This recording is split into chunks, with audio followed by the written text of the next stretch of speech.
day 1 of me posting till my song blows up, and I'm almost at day 8. And like one of the day 3, I was in my car and it got like 300,000 views just because I was in my car singing it. And I was like, this doesn't make sense.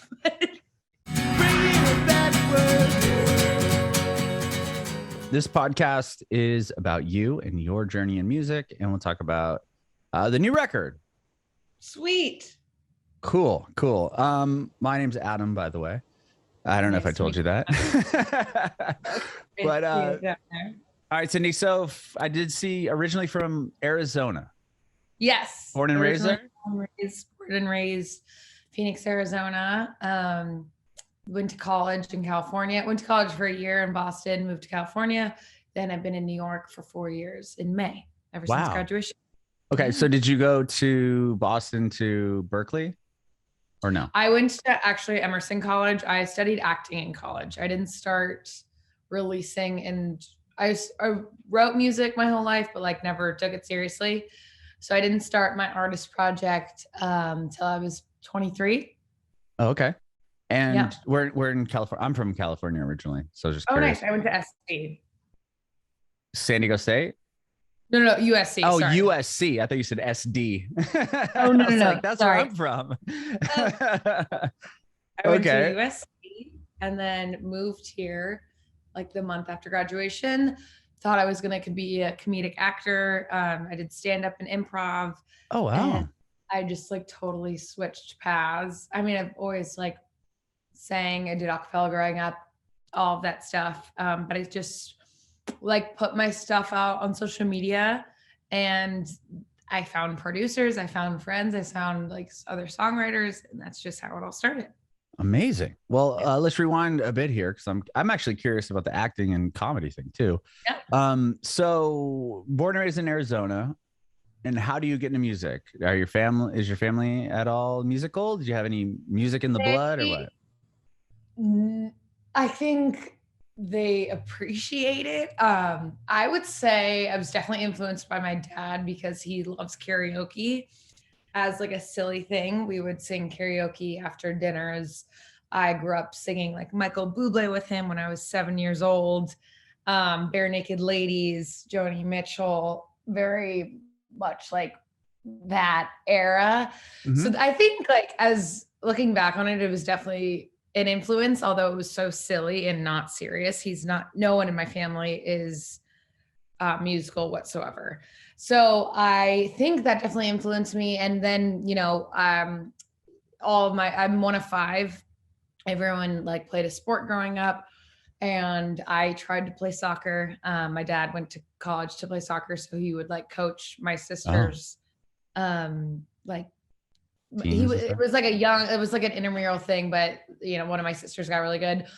It was like when I was in like the 3rd grade, I was just realizing this is really not for me. And I had done musicals when I was like 5, but I was like, Mom, Dad, I really want to be serious about this. Like, you got to take me to Hollywood. And they were like, nope, you're just going to do musical theater at our local theater. And then I went to boarding school actually on the East Coast.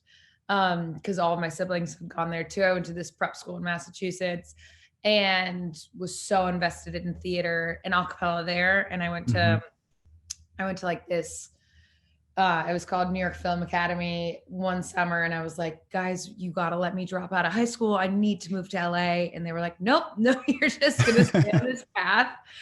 And so then I went to college to study acting super seriously. And it was in college where I really dabbled. I like always had a guitar or piano in my room. Same in high school. I never knew what I was doing with the guitar or piano. I just kind of like, it was very therapeutic to me. It was fun. And so in college, I interned at The Tonight Show starring Jimmy Fallon and Saturday Night Live. Oh, wow. I was so in love and immersed in that world. And I moved to New York just thinking things would happen. And I don't know, it was just like my brain, but all of a sudden it was just like, you need to focus on music. I think that side and that life of me will definitely come back. Like my dream is to be on SNL, either if I'm hosting or performing. Like I love comedy.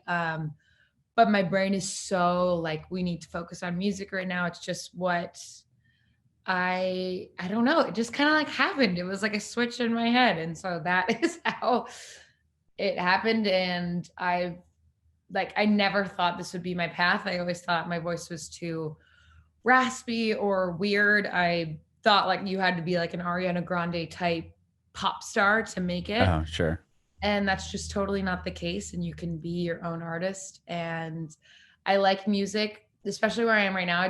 Acting was awesome, but I felt like I was so not in control. And music is so awesome because I'm writing my songs. Like, I'm creating this world. I feel like I'm creating a character.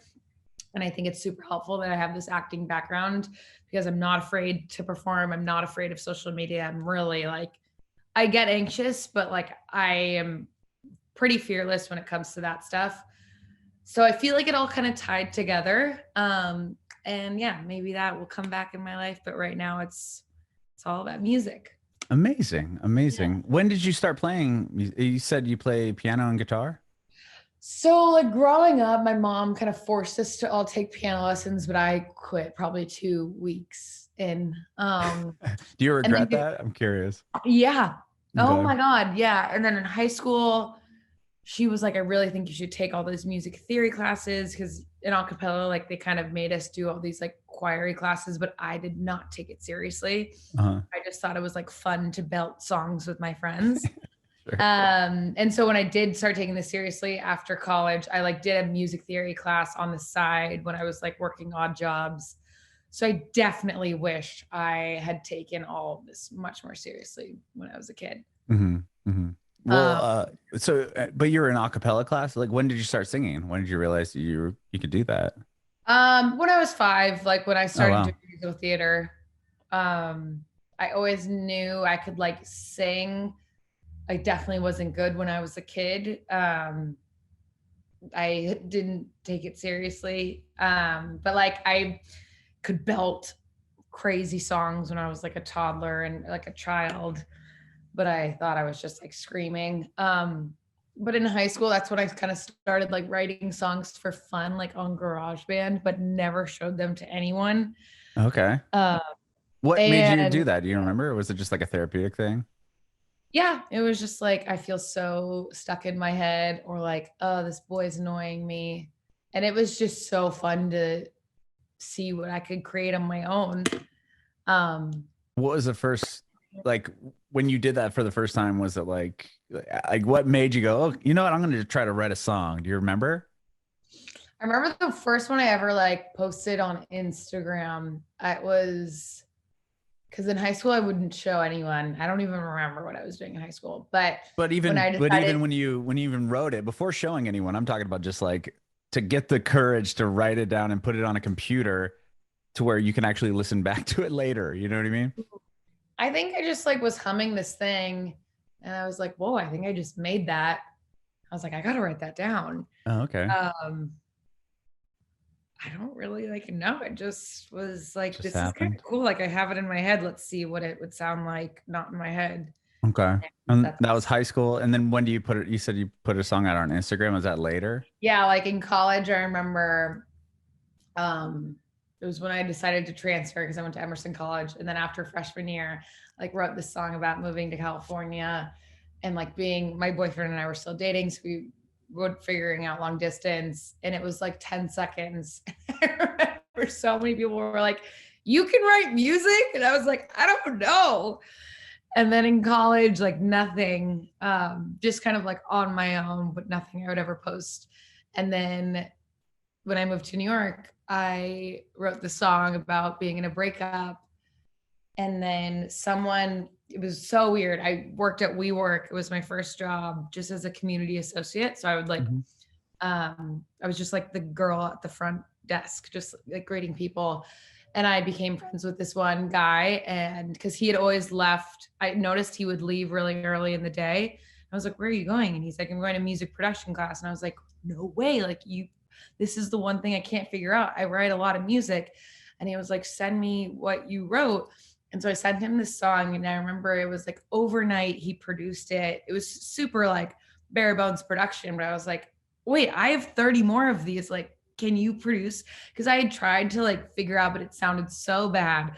And that was like the light bulb. I was like, oh my God, wait, I have like a million songs that I have for you to produce. And I would love to hear what they would sound like. And that was totally like because when I started this, I really wanted to be in control of everything. Chelsea Cutler is like a huge influence on me, and she produces a lot of her own music. Mm-hmm. She's great. I interviewed her for the show before. She's amazing. And so when I was starting to do this, I was like, I want to be like her. Like, I want to produce, because I write all my own stuff, and I was like, I want to produce it too. And I just couldn't figure it out. It sounded so bad. So when I met my friend Andrew, I was like, whoa, I can do this. He just really made me believe in myself and made it seem more of like a collaborative process too, which I love. And it was more of, I was like, wait, this sounds like a real song. And he's like, yeah, you wrote this. And I was like, great, I have so many more. Let's keep going. Wow. Did you release that first song that he produced? Yes. No, Is that Songs About You? Oh, that's not that one. No, it's down. I like, through this whole process, I have realized that I did not have a backbone at the beginning.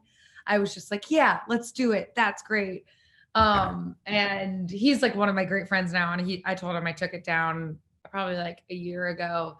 So I was like, it's just really not my sound, and it's not like where my journey is going. He was like, no worries. But he did Songs About You, the second one, which is definitely more of the sound. But yeah, it's crazy. Okay. And this all started once you were out of college and living in New York. This is 6 months after college. Okay. But you were going to college to be an actor, and you said stand-up comedian? Yeah, I did stand-up. Oh, wow. That's got to be real vulnerable, right? I mean, I guess it's similar to putting your song up online. It was really really depressing. I didn't go to college to be a stand-up comedian. It was like acting, but my forte is definitely comedic acting. That's just what I gravitate towards more.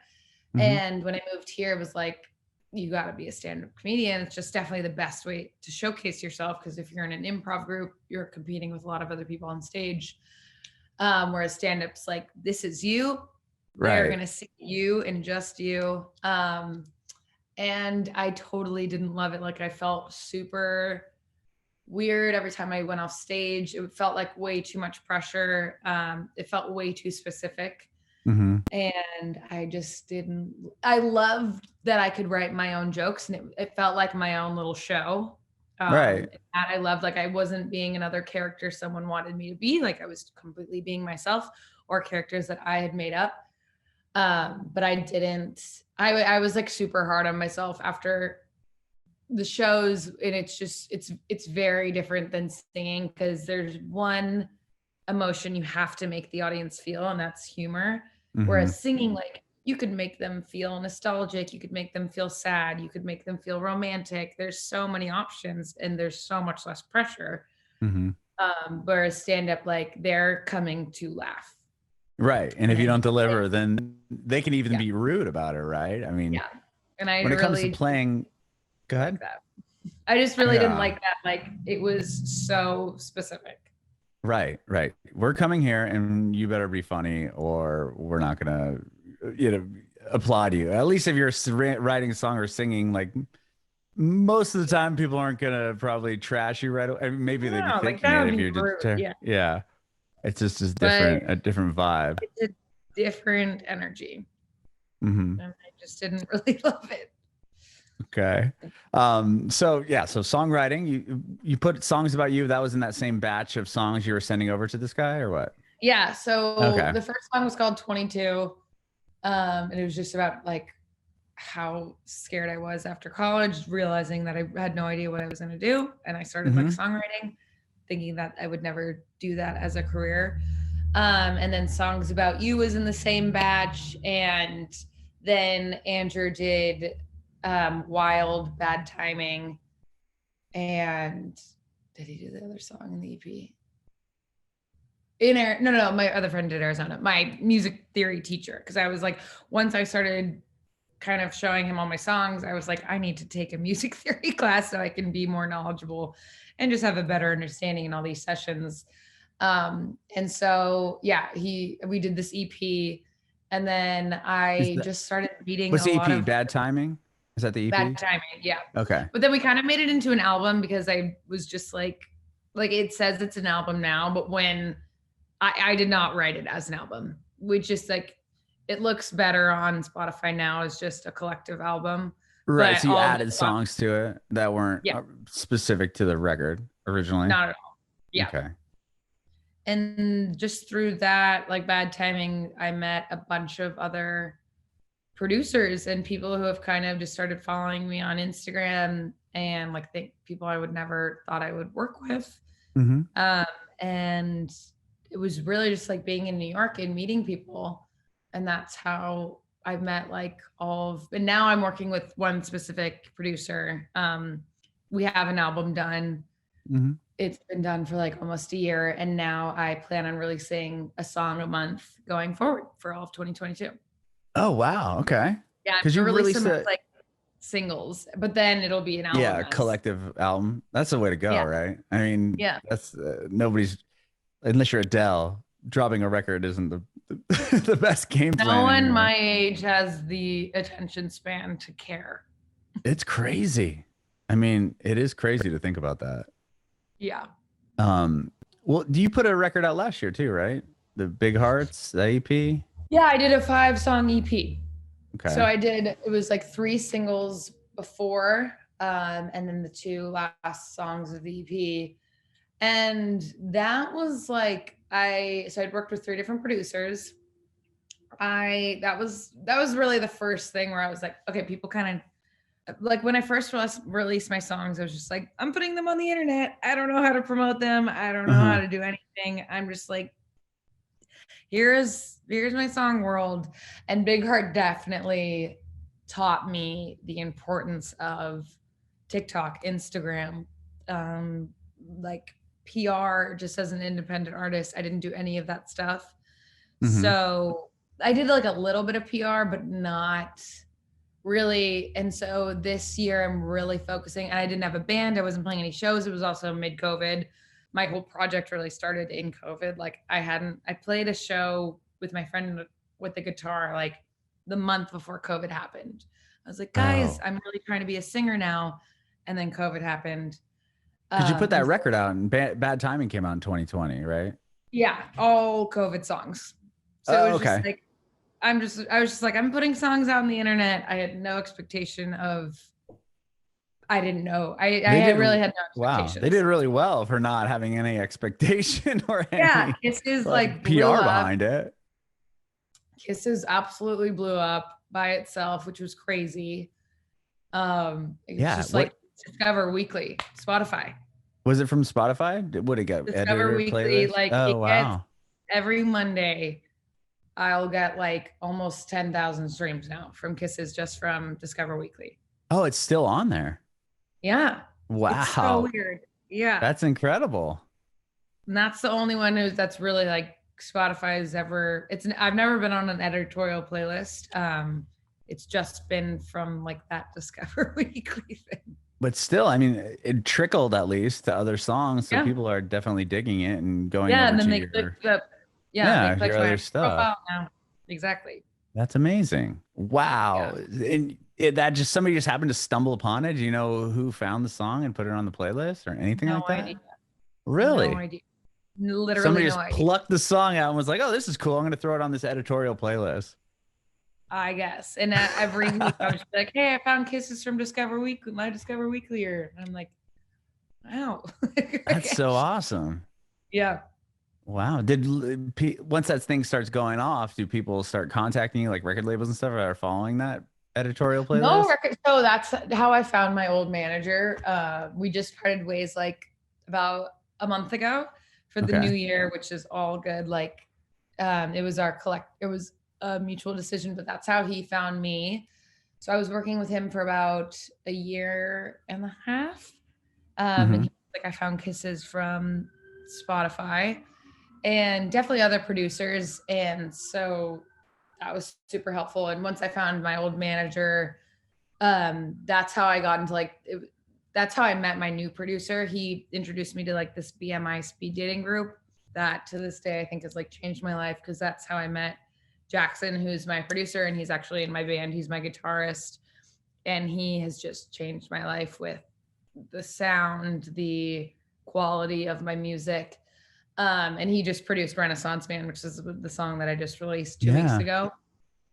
And so Kiss has definitely opened doors, but like I've been independent this whole time. And I feel like last year I was constantly like, why am I not with a record label? Why am I not? And right now I don't want to be at all. I was just so in the mindset that like, in order to be successful, you have to be with this massive record label, which at the end of the day is my goal.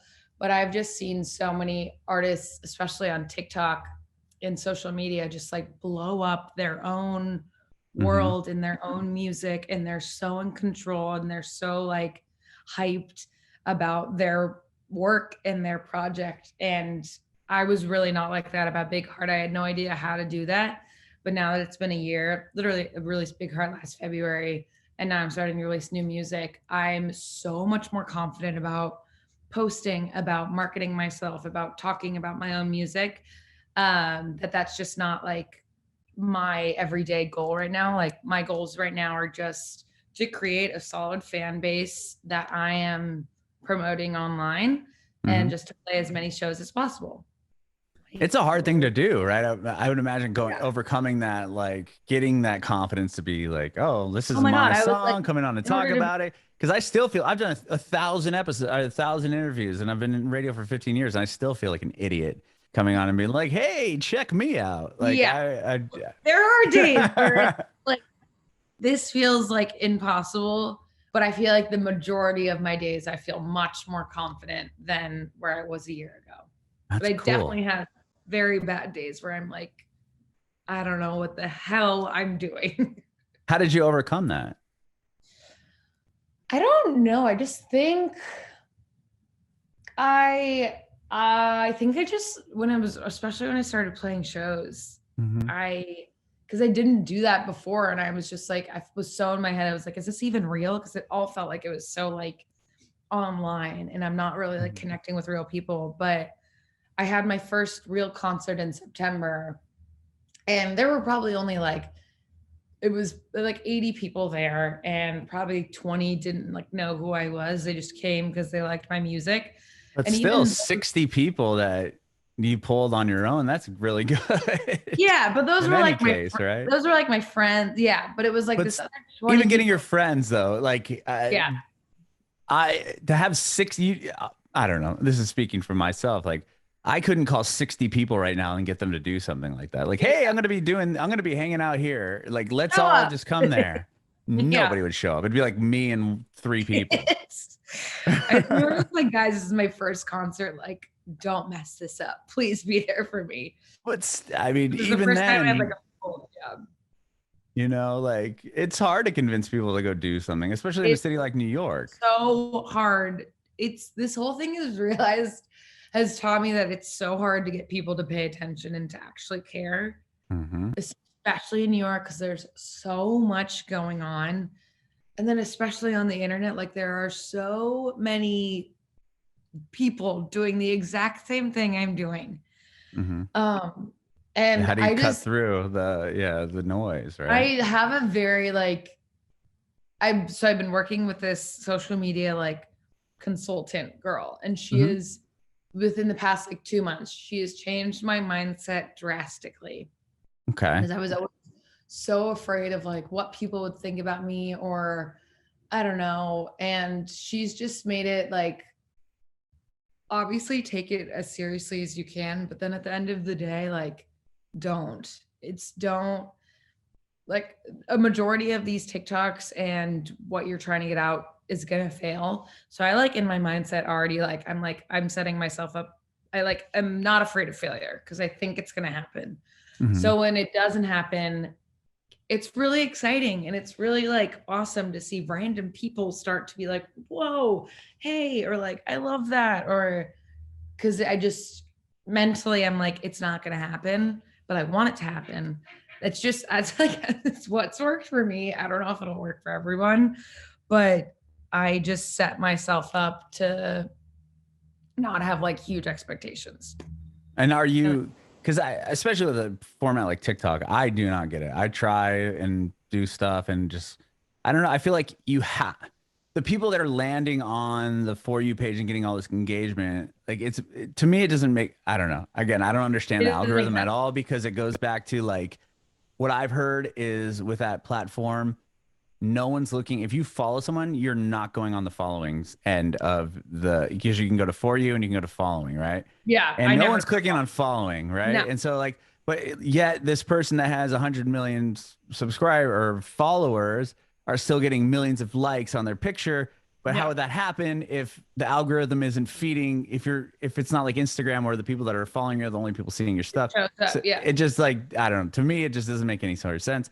But that being said, like, are you in that, like, setting yourself up to quote unquote fail? It's just, do you just post like consistently? Like, what is your takeaway to it? Yeah. Okay. Like 3 to 5 times a day now. Wow. And I've just, like, Renaissance Man is the only song that like other people, I mean, only like 60 people have made videos to it, but I'm like, those are real people. Like, that's 60 real people, right? That's huge. People. And I'm like, this is so exciting. Like, it isn't, but it's the like first 3 real people that aren't your friends. It's not your parent or like your best friend or your sister or whatever. Like, and want to use the audio. Like, that's so exciting. So I'm just like, any number is real to me. And I'm not mad at myself that it's not in the thousands or whatever, because I'm like, it's the first song where I've really used TikTok to promote it. Like, I was doing day 1 of me posting till my song blows up, and I'm almost at day 8, and like one of the day 3, I was in my car and it got like 300,000 views just because I was in my car singing it, and I was like, this doesn't make sense. Wow. I don't know. I just try and think that it doesn't make sense, but like, it works sometimes, and sometimes it doesn't. And that's so cool. But I'm not afraid of it. Whereas before I would like really not like to post on it, because I was like, there are a million other people doing this and they have music. Why should people care about my songs? And then I was like, people should care about my songs. Like, I love my songs. I'm doing this because I want people to relate to my music and to relate to my stories and all that stuff. So it's definitely like a mind game, and it's important to like, I catch myself where I'm like, am I just writing this song for like a 30-second TikTok? Like, that's not real art. And I've been doing that more, definitely, where I'm like, am I just doing this so I can like have a viral moment instead of a long career of like writing albums, which is what I want. And it's weird that it's in my, like, I'm so new to my artist project, and that TikTok is definitely, or just like any social media, is so important. Yeah, it really is, because like, you got to keep people, like you said earlier, the people's attention spans are so short. So if you get caught in it, then you don't do anything, and then you're gone. You're down the stream. It's like, what? Like, John Mayer wasn't worrying about this, 10, 15 years ago. I'm like, right. But even going back to the label thing, it's interesting nowadays, like with A&R and people like seeking talent, it's a lot of it has to do with where you're already at. Like, if you've already just established a brand for yourself and you're getting X amount of likes or whatever on your video, and people are streaming and resharing it, like, that's going to bring the attention of the people who are going to be like, oh, well, this works, so we want to invest in it, instead of like, oh, you're great, let's put a bunch of money behind you, because they want to invest in something that's already working. It makes it's unfortunate. It's fortunate for them and unfortunate for other people, but kind of on both ends, because you don't have, if you're already succeeding, why do you need that, right? You don't have to give your rights to your songs away. I feel like it's changed the whole kind of industry. The whole industry, for sure. Because now it's, if you're already doing it, like, why? You always thought you needed them, but now if you can really, right? I mean, obviously, if you want to take it, if you want to be, like you said, Ariana Grande, of course, you're going to need the $1 million budget to push this, And that's another thing is like these people are getting that much exposure because they're putting so much money behind the campaign and they have a million other things happening. Like she was on TV and doing The Voice and and it's like, of course, that's going to raise your visibility at least. Yeah. But yeah, behind her. It's very interesting. It's crazy. There's such crazy psychology behind the whole thing. Well, let's talk about Renaissance Man. That's your new song. You said it's only been out for 2 weeks. It has over 67,000 streams on Spotify. So congratulations on that. Thanks. So tell me about the song. It's about I love my family. So it's about the way it's like a love letter to my parents of like a thank you letter to just being appreciative of how they raised me and how they're so supportive of me and having a bunch of other kids. Like I'm one of 5 and they just really gave everything to each one of their kids. And my sister, I spent a lot of time in Arizona during like the height of COVID. I left New York and I spent a lot of time. Yeah. Considering that was the city that was on TV like 95%. I was like, I'm not staying in my studio apartment with my dog. So I went home to Arizona for a while and I actually hadn't been home since I was 14 for that long because I went to boarding school and then I went to college. So I would really only come home for like 2 weeks at a time. So I was home for like 8 months and I'd never spent that much time with my parents, and my sister and her husband actually moved really close to my parents too. And they had recently had their 3rd child. So I saw them become parents. Wow. And so that definitely like influenced the song too. I just got really like when I came back to New York after COVID, I just really missed my family and then like started thinking about maybe I'll have a family one day. And this was actually a song I co-wrote I met these 2 other writers, Jackson and Madeline, in my speed dating group. And I came in with the chorus and I was super specific with those chorus lines, but I was like, I don't really know where to go. And we just wrote this song so quickly because I had so many specific, like, I miss this about my brother. I miss this about my sister. I love this about my mom. I love this about my dad. And we have a lot of like family traditions and things I want to pass down. So to like my family, if I have one day. So it's just about like me admiring them and then kind of hoping to have a family one day. That's so cool. A lot of people don't have the supportive household, especially with 5 kids. I mean, that's pretty cool. The feedback I've gotten so far has just been like, it's so refreshing to hear a happy song. Right. Not many of them. No, especially about like parents and family, because usually they're like about like love and happiness. But it's like, it's so funny that there really aren't that many songs about just family love. Sure. That's cool. I mean, found a little niche there for that. Yeah. That's awesome. Yeah. And you said, go ahead. I just think that's why it sticks out, especially on TikTok. I've been making like little things about like my family where I feel like everyone right now usually every song's just about like heartbreak. Right. And that's going to be one song you said you have a whole record ready and you're going to release a song a month? Okay. Yeah. So my next song is coming out February 22nd. It's called Brooklyn Baby. And I'm just starting to like tease that. But yeah, I technically have 15 songs done, but like 10 fit in this cute album. And that was like the 10 that I wanted to write. So I'm just gonna I don't have like a set date of like, I'm gonna release the album this day. I'm just really gonna see what happens when I keep releasing these singles and see who reaches out and would maybe want to work with me and just go from there. Very cool. Well, I appreciate you being here and sorry about my tardiness for a second there. But I love your story and I appreciate you doing this. I have one more quick question. I want to know if you have any advice for aspiring artists. Yes. Take a music theory class, or like when you're younger, take yourself seriously when you're young, but not too seriously. Don't beg your parents to move to Hollywood and then be sad if they say no. Take it seriously. Write a song a day if you're young and you're starting this, or if you're not and you think like, oh, I could never do this. Like, shut those thoughts down and really try it. Cause that's like, I've never felt this happy in my life. I feel like I'm really doing what I'm supposed to be doing.